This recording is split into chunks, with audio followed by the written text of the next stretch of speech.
আমি এনেকৈ শোভাযাত্ৰা প্ৰতি বছৰে কৰি আছোঁ মাঘী পূৰ্ণিমাৰ দিনা।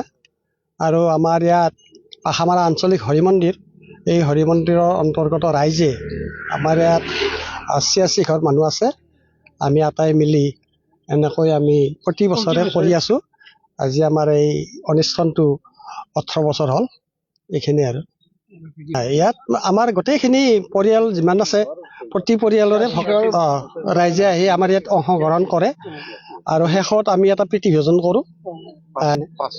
শোভাযাত্ৰা উদ্দেশ্যটো এইটোৱে যে অপায় অমংগল দূৰ হওক, সকলোৱে শান্তি সম্প্ৰীতিৰে মিলা প্ৰীতিৰে বসবাস কৰক, এইখিনিয়ে আমাৰ উদ্দেশ্য।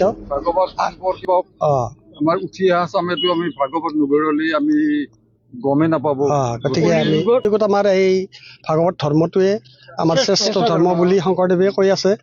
গতিকে আমি এই অনুষ্ঠানটো আমি প্ৰতি বছৰে পালি আছোঁ আৰু আজিও সেই সম্পৰ্কে সেনেকৈ আমি প্ৰচেছনত আহিছোঁ।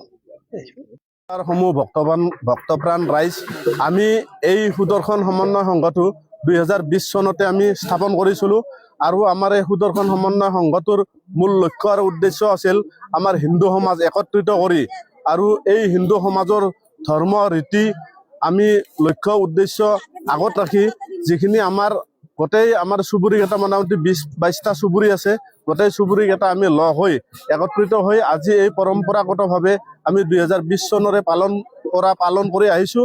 আৰু এই আমাৰ সুদৰ্শন সমন্বয় সংঘৰ আমাৰ জৰিয়তে আমি প্ৰতি বছৰে মাঘী পূৰ্ণিমা উপলক্ষে আমি এই ভাগৱত শোভাযাত্ৰাটো প্ৰত্যেকটো চুবুৰীতে আমি টাচ কৰি কিনে আমি গোটেই সমাজক এটা ধৰ্মীয় প্ৰচাৰ আৰু ৰীতি নীতিৰে ঐক্যবদ্ধ কৰাৰ প্ৰচেষ্টা চলাই আহিছোঁ।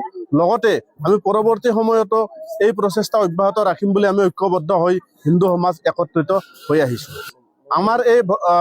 আমাৰ যিটো মোটামুটি আমাৰ ৪৫০০ৰ পৰা ৫০০০ মানুহ আমাৰ এই সভাস্থলীত উপস্থিত হৈ সকলোৱে মিলা প্ৰীতিৰে প্ৰীতি ভোজন কৰে।